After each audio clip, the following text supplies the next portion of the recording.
चलिए स्टार्ट किया जाए। करेंट अफेयर्स में हम लोग देखेंगे अंतर्राष्ट्रीय घटनाक्रम, ठीक ना। अंतर्राष्ट्रीय स्तर पर देशों के बीच भारत का संबंध अन्य देशों के साथ।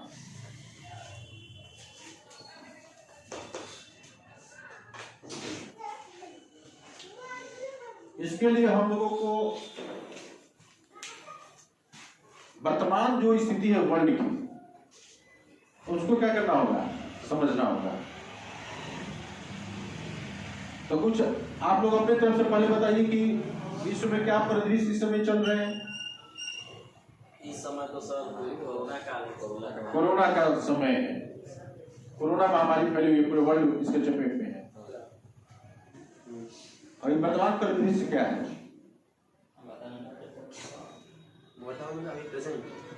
तो मैप का जो नॉलेज है ना, वो ध्यान पर रखना पूरे वर्ल्ड का।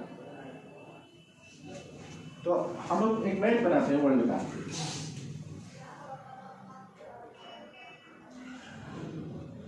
और इस वर्ल्ड मैप द्वारा हम लोग विश्व परिदृश्य को क्या करते हैं, समझ रहे हैं, समझेंगे।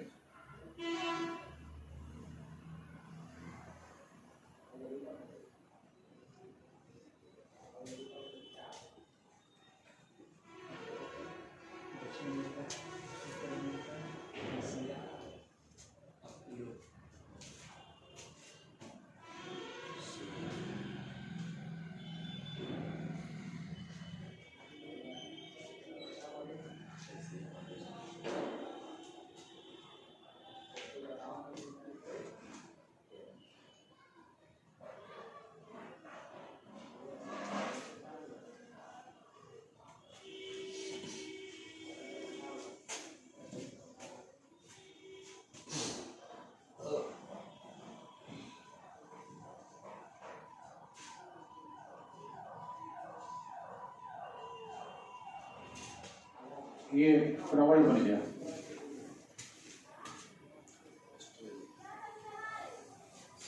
समझे ना। ये वर्तमान विश्व का लगभग मैप है।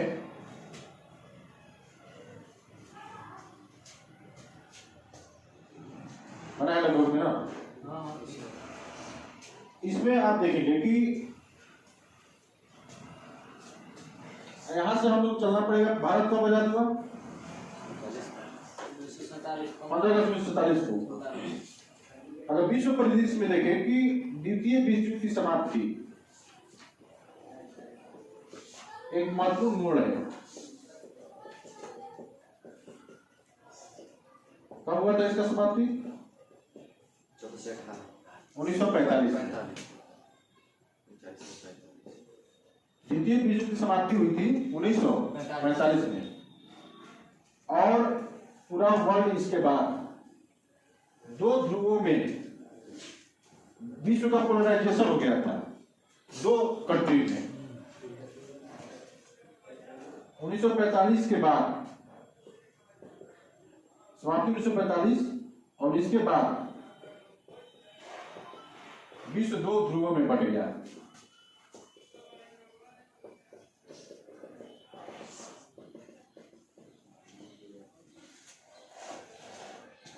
दो ध्रुवीय विश्व हो गया।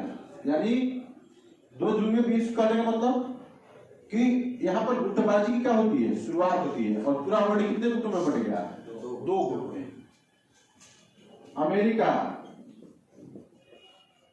और सोवियत संघ। 91-45 या तो सोवियत संघ,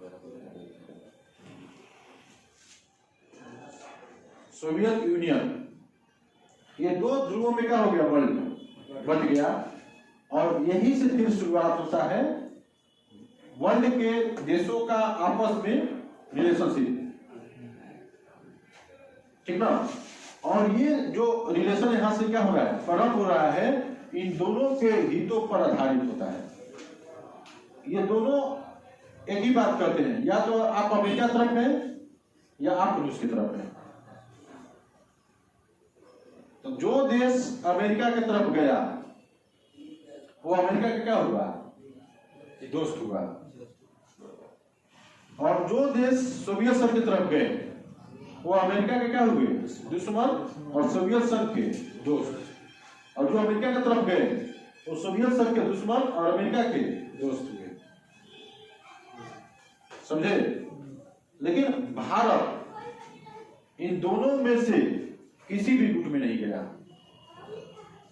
और इसने एक अपना नया गुट बनाया जिसको हम लोग गुट निरपेक्ष आंदोलन के नाम से जानते हैं, नॉन अलायंस मूवमेंट नाम, 1961 ईस्वी में गुट निरपेक्ष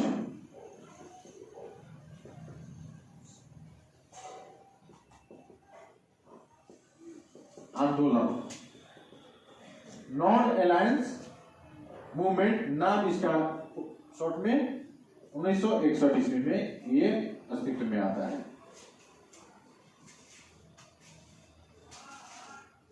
और इसमें वो सभी देश शामिल होते हैं जो अभी नए नए क्या हुए थे, स्वतंत्र हुए थे अनौपनिवेशिक उपनिवेशवादी देशों से।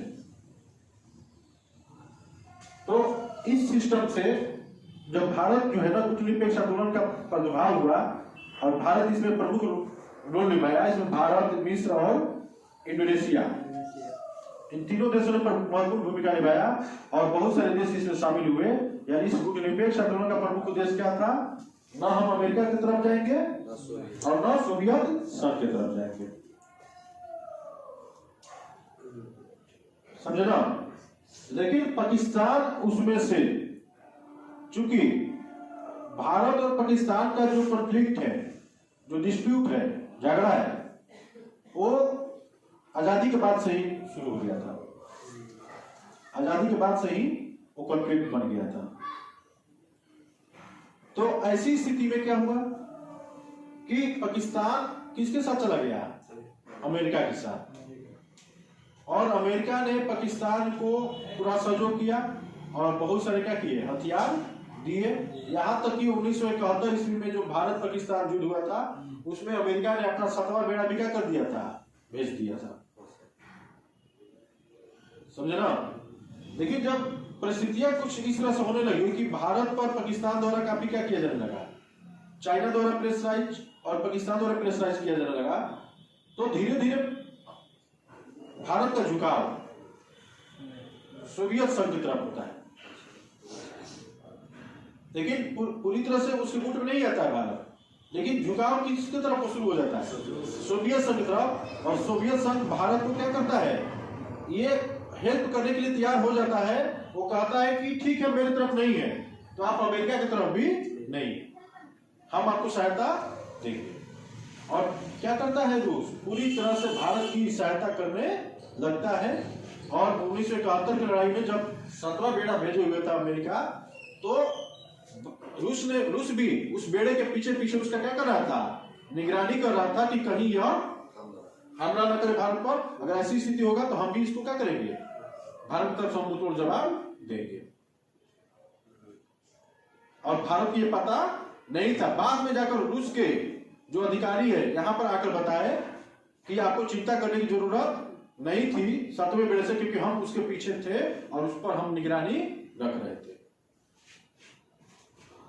समझे ना? और उसके बाद से रूस ने, भारत के अगर हथियारों की बात करें तो सबसे ज्यादा हथियार किसका है, किस देश का है? भारत के पास। और रूस क्या है? सोवियत संघ का हथियार है। और आज भी सबसे ज्यादा जो हथियार खरीदता है भारत किससे खरीदता है? रूस से ही खरीदता है।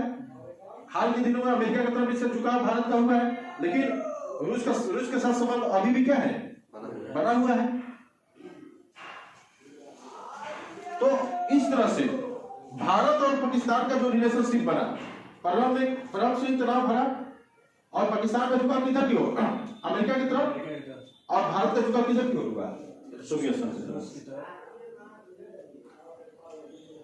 अब देखेंगे यहां पर तो धीरे धीरे क्या होता है कि रूस अफगानिस्तान पर आक्रमण कर देता है 1980 के बाद। 1980 के लगभग में रूस क्या करता है, अफगानिस्तान पर हमला कर देता है। क्या करता है, इस पर हमला कर देता है। और इस आक्रमण को जब रूस आक्रमण करेगा, सोवियत संघ आक्रमण करेगा, तो कौन चुप नहीं बैठेगा? अमेरिका चुप नहीं बैठेगा, नहीं। और वो सोचेगा कि अफगानिस्तान से सोवियत संघ के सैनिक को किसी तरह से निकाला जाए और उनको ज्यादा से ज्यादा क्या किया जाए, क्षति पहुंचाया जाए। तो अमेरिका क्या करता है कि पाकिस्तान को भरपूर सहायता करता है और इस तरह से कुछ ऐसे लोगों को प्रशिक्षित करवाता है पाकिस्तान के माध्यम से जो सोवियत संघ के सैनिकों के साथ लड़ाई करें। और वो सक्सेस होते भी हैं। रूस क्या हो जाता है, वहां से निकल जाता है, अफगानिस्तान से बाहर हो जाता है। अब जो प्रशिक्षित जो लोग थे वहां के, जो सेना में नहीं थे, सैनिक नहीं थे, वे ऐसे लोग थे जिनको पाकिस्तान ने क्या किया था, प्रशिक्षित किया था सोवियत संघ के खिलाफ लड़ाई लड़ने के लिए। अब वो क्या हो जाते हैं, रूस के जाते ही वो बेरोजगार हो जाते हैं। और पाकिस्तान क्या करता है, उन सबको, उनको कह सकते हैं आतंकवादी। एक आतंकवादियों को क्या करता है, ये अमेरिका और रूस मिलकर तैयार करते हैं, आतंकवादियों को गुट तैयार करते हैं। और जब रूस वहां से निकल जाता है और वो बेरोजगार हो जाते हैं, तो पाकिस्तान क्या करता है, उसका प्रयोग, उन सब आतंकवादियों का प्रयोग कश्मीर में करने लगता है। और कश्मीर में शुरू होती है खूनी खेल 1988-89 के बाद। और देखेंगे कि कश्मीर में सबसे पहले टारगेट किसको किया जाता है, कश्मीरी पंडितों, यानी जितने भी कश्मीरी पंडित और इसके साथ साथ अन्य जो गैर मुस्लिम नागरिक थे, वहां से उनको मारकर क्या किया जाने लगता है, भगाया जाने लगता है। और कश्मीर में आतंकवाद की जो क्या होती है, दौड़ शुरू होती है, जो अभी तक क्या है, जारी है। और भारतीय सेना का वहां पर क्या किया जा रहा है, काफी उनसे चुनौती जो मिल रही थी, अब आतंकवादियों को ही चुनौती मिल रही है। और प्रतिदिन हम लोग देख रहे हैं कि 2-4 आतंकवादी रोज क्या हो जाते हैं, मारे जाते हैं। तब तक पाकिस्तान के साथ हम लोग कितने लड़ाई लड़ चुके हैं, 3। 1965 की लड़ाई, 1971 की लड़ाई और 1999 की लड़ाई, भारत पाकिस्तान। और इस तरह से देखेंगे कि ये जो लड़ाई हुआ, तीनों में किसका पक्ष मजबूत रहा, भारत का। और तीनों में पाकिस्तानी सैनिकों का हार हुआ, पाकिस्तान का हार हुआ। 1971 तो ऐसा लड़ाई था जिसमें पाकिस्तान के क्या हो गए, 2 टुकड़े हो गए। जब पूर्वी पाकिस्तान तो क्या बन गया, बांग्लादेश बन गया 16 दिसंबर 1971 को। समझे ना। तो ये, और आज भी पाकिस्तान के साथ हमारा तनाव क्या है, जारी है। तो ये रहा पाकिस्तान और भारत के बीच रिलेशनशिप। लेकिन यहां पर जब 1999 जब समय आता है, तब पाकिस्तानी सेना क्या करती है, पाकिस्तान क्या करता है कि कुछ वैसे लोगों को कश्मीर में घुसपैठ कराता है, वो जो सैनिकी थे, और वो कह रहा था कि ये आतंकवादी हैं, मुजाहिदीन हैं, जो वहां पर क्या कर रहे हैं, लड़ाई लड़ रहे हैं। लेकिन इसका पता कब चला कि ये मुजाहिदीन नहीं है, आतंकवादी नहीं है, ये तो पाकिस्तानी सैनिक ही है। जब कारगिल युद्ध शुरू होता है और उनके लाशें पहुंचने लगती है घरों में, और घर घर पहुंचने लगता है पाकिस्तान में, तब पता चलता है कि ये तो सैनिक है। और पहले क्या छुपा रहा था कि ये सैनिक नहीं है, ये सब क्या है, आतंकवादी जो भारत में घुसे हुए हैं, हम इसमें लड़ाई नहीं लड़ रहे हैं। लेकिन जब घर घर लाश पहुंचने लगा वहां के सेना के जवानों का, तब वहां पता चला कि सेना ही क्या कर रही है, लड़ाई लड़ रही है। इससे अमेरिका काफी क्या हुआ, गुस्सा हुआ पाकिस्तान पर कि तुम धोखे से क्या कर रहे हो, लड़ाई लड़ रहे हो। और अमेरिका वहां पर क्या करता है, डांट पिलाता है किसको, पाकिस्तान को। तब तक एक बहुत बड़ा घटनाक्रम घटता है, अमेरिका के वर्ल्ड ट्रेड सेंटर पर हमला 2001 11 सितंबर। जब पाकिस्तान द्वारा पाले हुए आतंकवादियों द्वारा अलकायदा के प्रमुख सरगना ओसामा बिन लादेन और उसके गुट के द्वारा क्या किया जाता है, अमेरिका के वर्ल्ड ट्रेड सेंटर पर हमला किया जाता है और 3 टावरों में क्या किया जाता है, ऊंचे ऊंचे जो बिल्डिंगें थी उसमें ले जाकर टकरा दिया जाता है और बड़ी संख्या में अमेरिकी क्या होते हैं, मारे जाते हैं। और यह एक तरह से अमेरिका पर थोपा गया युद्ध था ना। और अमेरिका क्या करता है, हमला करता है अफगानिस्तान पर। उस समय तालिबानियों का शासन था।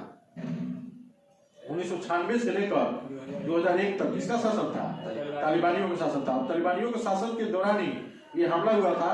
तो अमेरिका क्या करता है, तालिबान पर हमला करता है और वहां के आतंकवादियों को, अलकायदा को, ओसामा बिन लादेन को और खतरनाक आतंकवादियों को क्या करता है, मार गिराता है।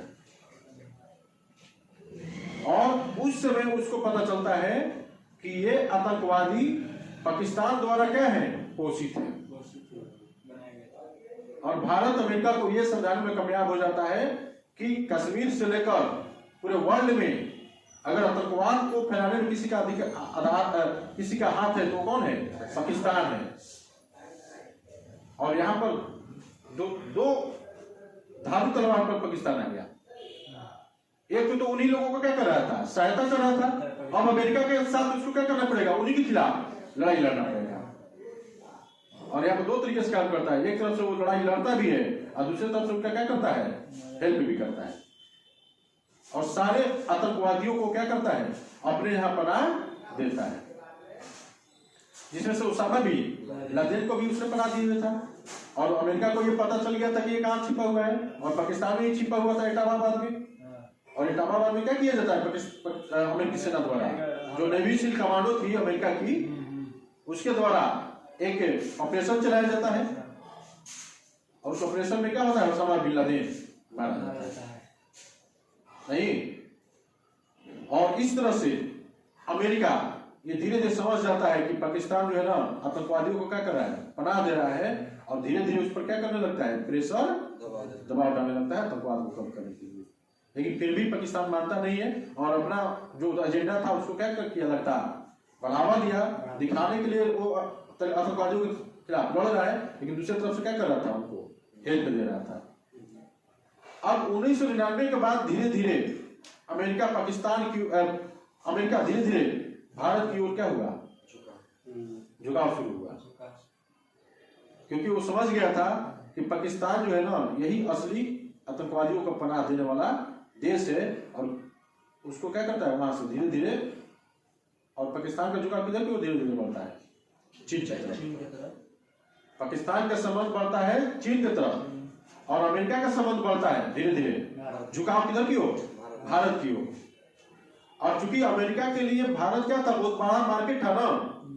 1991 के बाद हम लोग पढ़ेंगे इकोनॉमिक्स में कि जो लिबरलाइजेशन, प्राइवेटाइजेशन और ग्लोबलाइजेशन का जो दौर शुरू हुआ, निजीकरण, उदारीकरण और वैश्वीकरण का ये जो दौर शुरू हुआ, इसने भारत को काफी क्या कर दिया, डेवलप किया, विकास दर को क्या किया, काफी बढ़ाया।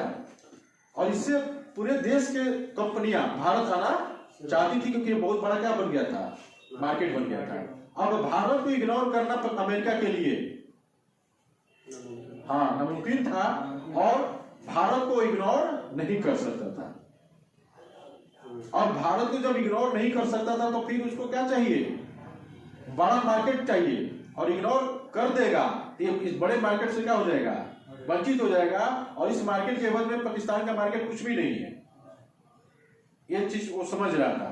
तो धीरे धीरे किधर क्यों झुकाव बढ़ा अमेरिका का, भारत की तरफ। और भारत भी चाहता था कि अमेरिका पाकिस्तान से क्या अलग हो, और ये भी हाथ बढ़ाया। और 2008 में बहुत बड़ा आर्थिक महामंदी आया अमेरिका में, क्योंकि उसका एक बड़ा बैंक क्या हो गया था, डूब गया था 2008 में। और वहां के बहुत सारे लोग बेरोजगार हो रहे थे। और ऐसी स्थिति में वहां का जो अर्थव्यवस्था ठप पड़ा था, उसको चलाने के लिए पूंजीपतियों का दबाव था अमेरिका पर, अमेरिकी सरकार पर, कि भारत के साथ संबंध क्या किया जाए, मजबूत किया जाए। क्यों? क्योंकि अमेरिका क्या है, पूंजीपति देश है ना। और वहां पर अर्थव्यवस्था पर किसका अधिकार है, पूंजीपतियों का। और उनका भारत में निवेश या इन्वेस्टमेंट या कंपनियां, उनका व्यवसाय तभी ना चल सकता है जब भारत और अमेरिका के बीच संबंध बेहतर हो।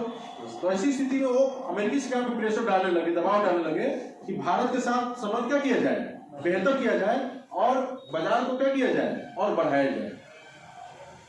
तब उसी वर्ष 2008 में परमाणु समझौता होता है भारत और अमेरिका के बीच। और यह परमाणु समझौता किस लिए? तो वहां का जो परमाणु व्यवसाय था वो लगभग ठप पड़ चुका था। और जैसे ही भारत ने परमाणु समझौता किया तो भारत के लिए भी फायदेमंद और अमेरिका के लिए भी फायदेमंद, उसके लिए व्यवसाय शुरू हो गया, वहां के लोगों को रोजगार मिलेगा और भारत के लिए परमाणु ऊर्जा को आगे बढ़ाने में सहायक होगा। और तो अमेरिका के साथ संबंध बेहतर होना, परमाणु समझौता होने का मतलब यह है, अमेरिका के साथ परमाणु समझौता होने का मतलब यह है कि अन्य देशों के साथ भी हमारा परमाणु समझौता हो जाना।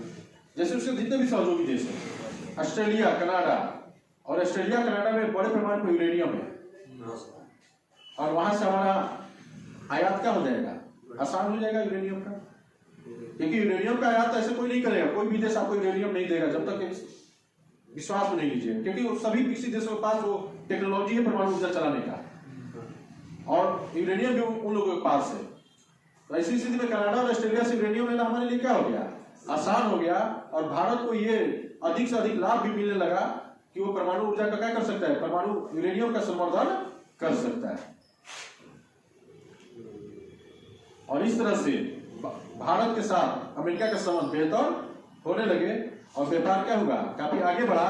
और हम लोग भी क्या करने लगे अमेरिका के साथ, जो रूस से हथियार खरीदते थे अब हथियार किससे खरीदने लगे, रूस के साथ खरीद ही रहे हैं और अमेरिका के साथ भी क्या करने लगे, खरीदने लगे। उससे क्या होगा कि पश्चिमी एशिया के, पश्चिमी यूरोप के देशों के साथ संबंध हमारा मजबूत हुआ, ऑस्ट्रेलिया न्यूजीलैंड के साथ संबंध मजबूत हुआ, जितने भी उसके देश से दोस्त थे उनके साथ भी क्या होगा, संबंध हमारा क्या होगा, मजबूत हुआ। और चाइना का जुड़ाव किसके साथ धीरे धीरे शुरू हो गया, चाइना के साथ। पाकिस्तान का जुड़ाव धीरे धीरे चाइना के साथ जुड़ा हो गया। और आज के डेट में जो ये दो ध्रुवीय देश था, 1991 में क्या बन गया, ये 1991 में एक ध्रुवीय बन गया। 1991 के बाद एक ध्रुवीय विश्व हो गया, पोलराइजेशन है ना, हाँ, ध्रुवीकरण हो गया। मतलब विश्व दो ध्रुवीय का मतलब क्या, विश्व कितने कुटुंब बना हुआ था, दो अलायंस में था नहीं, अमेरिका और सोवियत संघ। और 1991 के बाद सोवियत संघ का विघटन हो गया और उससे निकलकर 15 स्वतंत्र देश बने, 15 स्वतंत्र देश बने 1991 के बाद। और ये जो दौर है ना 1945 से लेकर 1991 के बीच, 1945 से लेकर 1991 के बीच ये शीत युद्ध का दौर है, कोल्ड वार का। ये कब का समय है, कोल्ड वार का ये समय है।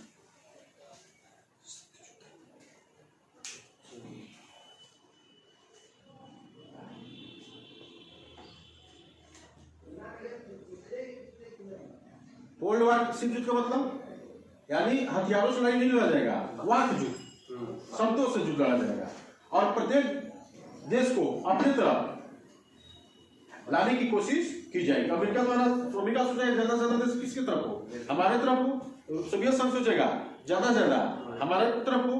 लेकिन इसी बीच एक और अलायंस आता है, गुट निरपेक्ष आंदोलन, जो ना अमेरिका की तरफ जाता है और ना सोवियत संघ की तरफ जाता है। वो अपना स्वतंत्र विदेश नीति को क्या करता है, अपनाता है, स्वतंत्र विदेश नीति। और भारत की विदेश नीति कैसी है, स्वतंत्र विदेश नीति। आगे हम लोग देखेंगे कि किस तरह से अमेरिका के दुश्मन देशों के साथ भी संबंध रखता है और रूस के साथ भी संबंध रखता है और अपने से वो नीतियां बनाता है। भारत की स्वतंत्र विदेश नीति है, स्वतंत्र है ना, किसी के दबाव में ये नहीं आता है कि किसके साथ हमारा संबंध बनाना है। कोई दूसरा देश हमारा ये डिसाइड नहीं करेगा, निर्णय नहीं लेगा कि हम किसके साथ संबंध बनाएंगे। तो पाकिस्तान का झुकाव किधर की ओर, चीन की ओर। आप देखिए यहाँ से 1945 लेकर 1991 के बाद कोल्ड वार चल रहा था, शीत युद्ध। 1991 में सोवियत संघ का 15 स्वतंत्र देशों में विघटन के बाद ये रूस बन गया। सोवियत संघ क्या क्या हो जाता है, 15 स्वतंत्र देशों में विघटन हो जाता है और अब रूस जो है ना अब उतना बड़ा इकोनॉमिक पावर नहीं रहा। अब कौन आगे बढ़ता है यहाँ से, अमेरिका। और विश्व जो है ना एक ध्रुवीय बन गई, विश्व क्या बन गया? एक ध्रुवीय। यानी पूरा विश्व का जो आर्थिक परिदृश्य है या जो भी बातें हैं वो किसके इर्द गिर्द घूमने लगा? केवल अमेरिका के। लेकिन धीरे धीरे यहाँ पर चाइना क्या हो रहा था? इकोनॉमिक रूप से, आर्थिक रूप से काफी आगे बढ़ रहा था और धीरे धीरे इतना आगे बढ़ा कि आज के वर्तमान दौर में वो अमेरिका को क्या देने लगा? चुनौती देने लगा। अमेरिका को क्या देने लगा? चुनौती देने लगा। और अमेरिका चीन को आज के डेट में अपना आने वाला शत्रु के रूप में देखता है। क्यों? क्योंकि अमेरिका नहीं चाहता है कि अब वर्ल्ड दो ध्रुवीय बने या एक से अधिक ध्रुवीय बने। यानी हमारे अलावा कोई और देश काफी डेवलप कर जाए इकोनॉमिक रूप से, वो ये नहीं चाहता है। तो ये अब इसका पूरा फोकस, पूरा ध्यान कहां केंद्रित किए हुए है? चीन पर केंद्रित किए हुए है कि चीन को किसी तरह से क्या करें? दबाएं। और वर्तमान समय में फोकस इस क्षेत्र पर है, इस क्षेत्र पर है। हिंद महासागर, दक्षिणी चीन सागर, प्रशांत महासागर, इन क्षेत्रों पर पूरी तरह से क्या है? नजर है। किसका? अमेरिका का। और वर्तमान दौर में चीन ने कई कॉरिडोर, कई फील्ड खोल रखे हुए हैं और सब पर उसकी क्या मिल रही है? चुनौती मिल रही है। पहला हो गया भारत के साथ ही चीन का डिस्प्यूट झगड़ा, जो लद्दाख में हमेशा तनाव का स्थिति क्या हुआ है? बना हुआ है। ताइवान में, ताइवान के साथ चीन का तनाव, ताइवान के साथ तनाव वो वहां पर है। दक्षिणी चीन सागर अपने आप ही तनाव का जगह है। चीन में उइगर मुसलमान हैं, उन उइगर मुसलमानों को क्या करता है? सताता है, अत्याचार करता है उनको, जिससे उनका मानव अधिकार क्या होता है? मानव अधिकार का उल्लंघन होता है। और विश्व बिरादरी क्या करती है? चाइना का इस मामले में आलोचना करती है। समझना? तो और इस तरह से ट्रेड वार भी चला अमेरिका और चीन के बीच। ट्रेड वार चला, व्यापारिक युद्ध जिसको बोलते हैं। तो यहां पर वर्तमान परिदृश्य यह है कि अमेरिका चाइना, यहां पर संबंध क्या हो चुका है? बिगड़ चुका है। और अमेरिका चाइना को नियंत्रित करने के लिए किसका प्रयोग करेगा? किसका प्रयोग कर रहा है? तो भारत, जापान, ऑस्ट्रेलिया को। और इसने क्या बनाया है? क्वाड। इसको नियंत्रित करने के लिए क्या बनाया है? क्वाड, क्वाड्रिलेटरल डायलॉग नहीं, क्वाड बनाया है। और क्वाड में किन देशों को रखा है? 4 देश है इसमें, America, Bharat, Australia, Japan. Bharat, Japan, America, Australia. Bharat, America, Australia, Japan. ये क्वाड क्या है? तो हिंद प्रशांत क्षेत्र में चीन को नियंत्रित करने के लिए या अन्य जो हित है क्वाड देशों का, उसको पूरा करने के लिए एक संगठन बनाया गया है जिसका नाम क्या दिया गया है? क्वाड। जिसमें कितने देश हैं? 4 देश। अभी हाल ही में संपन्न हुआ है ऑकस समझौता। कौन समझौता? ऑकस। किसके बीच? ऑकस समझौता। ऑस्ट्रेलिया है। हाँ, अब ऑस्ट्रेलिया, यूके, ब्रिटेन और यूएस। अभी हाल ही में समझौता हुआ है। और इस ऑकस समझौता के तहत अमेरिका क्या करेगा? परमाणु पनडुब्बी का तकनीक ऑस्ट्रेलिया को मुहैया कराएगा। और अमेरिका के परमाणु पनडुब्बी अब इधर क्या करेंगे? विचरण करेंगे। अमेरिका के परमाणु पनडुब्बी क्या करेंगे? इधर अब आने जाने लगेंगे, परिवहन करेंगे। इससे यहाँ पर कौन है? चीन है। और यहां से उसकी क्या मिलेगी? चुनौती मिलेगी। क्योंकि परमाणु तकनीक वाले जो परमाणु पनडुब्बी होते हैं वो काफी, उनकी क्षमता क्या होती है? अधिक होती है। कई महीनों तक वो पानी के अंदर सफर कर सकते हैं, और उसमें से कई घातक परमाणु मिसाइलें क्या होती हैं, लगी होती हैं, जो अंदर से ही क्या करेंगे, छोड़ेंगे, और किसी के रडार पर वो आएंगे भी नहीं। तो ऐसी स्थिति में यहां पर क्या मिल रहा है, अमेरिका द्वारा लगातार अमेरिका द्वारा चाइना को चुनौती मिल रहा है। बात समझ में आया? ये वर्तमान परिदृश्य है विश्व का। यानी अमेरिका चाहता है कि विश्व एक ध्रुवीय ही रहे, चाइना चाहता है कि दो ध्रुवीय बन जाए। हम इसमें क्या करें, रोल निभाए। और देखा गया कोरोना काल में जब सबका इकोनॉमिक पूरी तरह से क्या था, ठप था पूरे वर्ल्ड का, तो चाइना का इकोनॉमिक क्या था, अर्थव्यवस्था चल रहा था। बात समझ में आई? तो दूसरा परिदृश्य आप देखिए, इधर से हटकर ये वाला क्षेत्र में आते हैं, इस वाला क्षेत्र में ये खाड़ी के देश है। कौन से देश है? खाड़ी के देश। ये पश्चिमी एशिया के देश है। ये कौन से देश है? पश्चिमी एशिया के देश है। ये कौन से देश है? ये मध्य पूर्व के देश है। मध्य पूर्व के देश है। इस क्षेत्र को क्या क्या बोल सकते हैं? खाड़ी के देश बोल सकते हैं, पश्चिमी एशिया देश पश्चिमी एशिया के देश बोल सकते हैं, मध्य पूर्व का देश बोल सकते हैं। हम लोग इधर से देखेंगे तो ये कौन सा एशिया दिखाई देता है? पश्चिमी एशिया दिखाई देता है। पश्चिमी एशिया क्या हो? यूरोप वाले या अमेरिका वाले इसको देखते हैं इधर से, तो पूरब की तरफ भी है और किधर की ओर है, मध्य की तरफ भी है। इसका क्या नाम देते हैं? मध्य पूर्व। और ये खाड़ी के देश कहलाते हैं। क्लियर है ना? तो ये जो क्षेत्र है ना, तेल उत्पादक देश क्षेत्र है। तेल उत्पादक क्षेत्र कौन सा? ये मध्य पूर्व का क्षेत्र है, तेल उत्पादक क्षेत्र है। यानी पेट्रोलियम क्या होता है यहाँ पर, प्रचुर मात्रा में होता है। अब यहाँ से पूरे वर्ल्ड का ऊर्जा स्रोत का क्या होता है, ऊर्जा जरूरतों का पूरा पूर्ति यहाँ से होता है। अब जब ऊर्जा जरूरतों का जब पूर्ति होगा, ऊर्जा का प्रमुख स्रोत यहाँ पर है, तब पूरा विश्व का ध्यान कहाँ पर केंद्रित होगा? यहाँ पर। और विशेषकर किसका? अमेरिका का। और अमेरिका यहाँ पर क्या करेगा?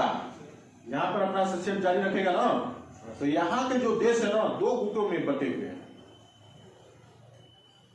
वो है एक ईरान के तरफ, एक ईरान की तरफ, और दूसरा सऊदी अरब की तरफ। ठीक है? यहां पर जो गुट है वो किस रूप में है? एक ईरान और दूसरा सऊदी अरब। अब यहां पर अमेरिका का दोस्त कौन है दोनों में से? और कौन कट्टर दुश्मन है? ईरान यहाँ पर अमेरिका का कट्टर दुश्मन है। सऊदी अरब उसका क्या है? दोस्त। अभी जानेंगे वर्तमान संदर्भ में, वर्तमान दौर में अमेरिका के अभी 4 प्रमुख दुश्मन देश आज के डेट में। वो है, पहला हो गया रूस, दूसरा चीन, तीसरा उत्तर कोरिया और ईरान। ये 4 जो देश है ना, ये अमेरिका के शत्रु देश हैं। अमेरिका के शत्रु देश।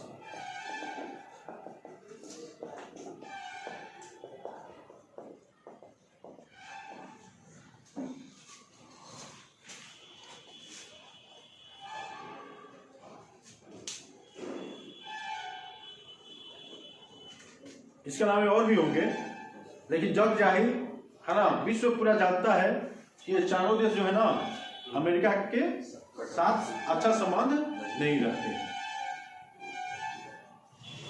तो यहां पर देखिए, यहां पर गुटबाजी शुरू होगा ना, यहां पर गुटबाजी शुरू होगा। और गुटबाजी जब यहां पर शुरू होगा तो यहां पर ये जो क्षेत्र है ना, और तेल उत्पादक होने के कारण ये कुछ देश क्या हो गए हैं, धनी भी हो गए हैं, तो कुछ देश यहां पर गरीब भी हैं। और वहां पर असामाजिक तत्व क्या करते हैं, उनका लाभ उठाते हैं और उनको आतंकवाद के जंजाल में क्या कर देते हैं, झोंक देते हैं। जैसे इराक देखिएगा, सीरिया देखिएगा, यहीं पर है इजराइल और फिलिस्तीन। यहीं पर कौन है? हाँ, फिलिस्तीन, इजराइल।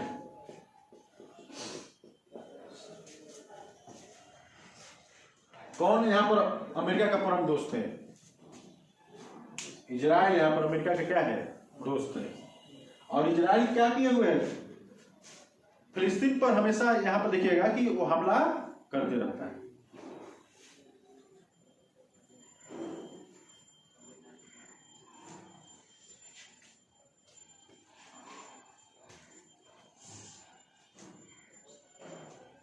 अब यहां से क्या हुआ, यहां से आप देखिएगा कि यहां पर एक अफगानिस्तान, जो अमेरिका 2001 पर हम लोग उस समय पढ़े, 2001 पर हमला किया और वहां पर नागरिक सरकार का क्या होता है, गठन होता है। तब से अमेरिकी सैनिक, नाटो के सैनिक वहां पर थे। कहां पर? अफगानिस्तान में।